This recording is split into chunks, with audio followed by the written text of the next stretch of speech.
কার্যত গা ঢাকা দিয়েছিলেন দেবরাজ চক্রবর্তী, যেটা পুলিশ সূত্রে জানা যাচ্ছে বা দেবরাজকে জিজ্ঞাসাবাদ করে জানা গেছে যে এই যে 15 জুন তিনি বেরিয়ে গিয়েছিলেন রাত্রেবেলাতে, সেই সময় তিনি করুণাময়ী থেকে বাস ধরেন এবং সেখান থেকে তিনি সোজা চলে যান সেখান থেকে উড়িষ্যা থেকে তিনি যান অন্ধ্রপ্রদেশ, সেখান থেকে তামিলনাড়ু, তারপরে কেরালা, সেখান থেকে তোমার একেবারে ধানবাদ হয়ে ফের তিনি ফিরে আসেন কিন্তু একেবারে ওয়েস্ট বেঙ্গলে, এবং সেখানে পুরুলিয়া এবং ঝাড়খণ্ডের যে বর্ডার রয়েছে সেখান থেকে তাকে গ্রেফতার করা হয়। পুলিশ সূত্রে যেটা জানা যাচ্ছে যে এই যে তিনি পালিয়ে বেড়াচ্ছিলেন, কার্যত একাই তিনি ছিলেন, কোনো রকম প্রাইভেট গাড়ি বা কোনো একেবারে পার্সোনাল কোনো গাড়ি তিনি ব্যবহার করেননি এবং ধরা পড়ে যেতে পারেন সেই আশঙ্কা থেকে তিনি কিন্তু কোনো ক্লোজ অ্যাসোসিয়েটকেও রাখেননি, অর্থাৎ পুরোপুরি একা এই যে গোটা 15 দিন ধরে তিনি প্রত্যেকটা রাজ্যে তিনি ঘুরে বেরিয়েছিলেন এবং অবশেষে পুরুলিয়া ঝাড়খণ্ডের বর্ডার থেকে তিনি গ্রেফতার হন। এবং দ্বিতীয়ত সবথেকে বুদ্ধিমত্তা তিনি যে কাজ করেছেন, পুলিশ সূত্রে যেটা জানা যাচ্ছে যে তিনি কোথাও এটিএম কার্ড ব্যবহার করেননি, অর্থাৎ তিনি যখন বাড়ি থেকে বেরিয়েছিলেন সেই সময় তিনি নগদ টাকা ব্যবহার করেছিলেন, কোনো কিছু কেনা কোথাও থাকা প্রত্যেকটা ক্ষেত্রে নগদ ব্যবহার করেছিলেন।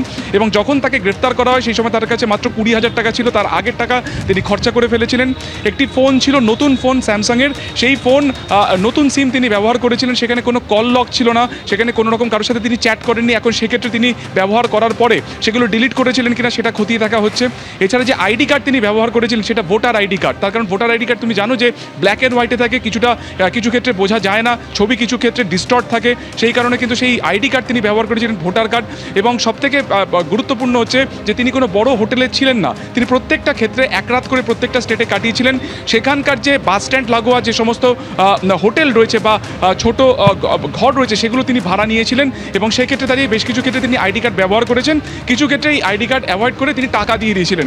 অর্থাৎ প্রত্যেকটা ক্ষেত্রে একটা পেশাদার একটা অপরাধীর মতন কিন্তু তার এই যে লুকিয়ে বেড়ানো বা আশ্রয় নিয়ে বেড়ানো বা পালিয়ে বেড়ানো, এটা কিন্তু অবাক করছেন তদন্তকারীদের। এবং জানার চেষ্টা হচ্ছে যে এই যে ক্যাশ টাকা লেনদেন বা মাঝে তিনি কারোর সাথে যোগাযোগ করেছিলেন কিনা। এবং আমি তোমাকে বলে রাখি যে গত বুধবার অদিতি মুন্সিকে গ্রেফতারের আগে যখন জিজ্ঞাসাবাদ করা হয় দেবরাজকে, তখন তাকেও কিন্তু জিজ্ঞাসা করা হয়েছিল যে তার স্বামী কোথায়, কিন্তু কোনো রকম পুলিশি তদন্তে সহযোগিতা করেননি সেক্ষেত্রে কিন্তু অদিতি মুন্সি। তাই তার কোনো হাত এক্ষেত্রে রয়েছে কিনা, কারো কোনো সাহায্য দেবরাজ চক্রবর্তী পালানোর সময় নিয়েছিলেন কিনা, গোটা বিষয়টি খতিয়ে দেখছেন কিন্তু তদন্তকারীরা। সুকান্ত, ধন্যবাদ। পুলিশ যাতে কোনোভাবে খুঁজে না পায় তাই জন্য এই 15 দিনে 6টি রাজ্যে ঘুরে বেরিয়েছেন দেবরাজ চক্রবর্তী। অন্যদিকে দেবরাজ চক্রবর্তীর বাড়িতে পুলিশি হানায় যে মোবাইল ফোন উদ্ধার হয়েছে সেখান থেকে বেশ কিছু হোয়াটসঅ্যাপ চ্যাট ডিলিট, আর সেই ডিলিট হয়ে যাওয়া চ্যাট এবার পুনরুদ্ধারের চেষ্টা করা হচ্ছে এবং তার প্রয়োজনে সাহায্য নেওয়া হবে ফরেনসিক বিশেষজ্ঞদের। দেবরাজ মামলায় বিধাননগর কমিশনারেটের সুপারের সুপারিশে গঠিত এসআইটির হাতে এবার নতুন তথ্য।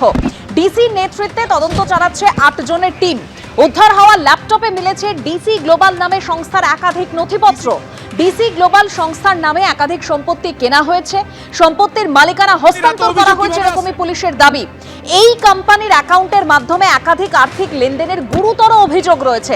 একাধিক ট্যুর অ্যান্ড ট্রাভেল সংস্থায় বিপুল পরিমাণে বিনিয়োগের নথি মিলেছে এই ল্যাপটপ থেকে।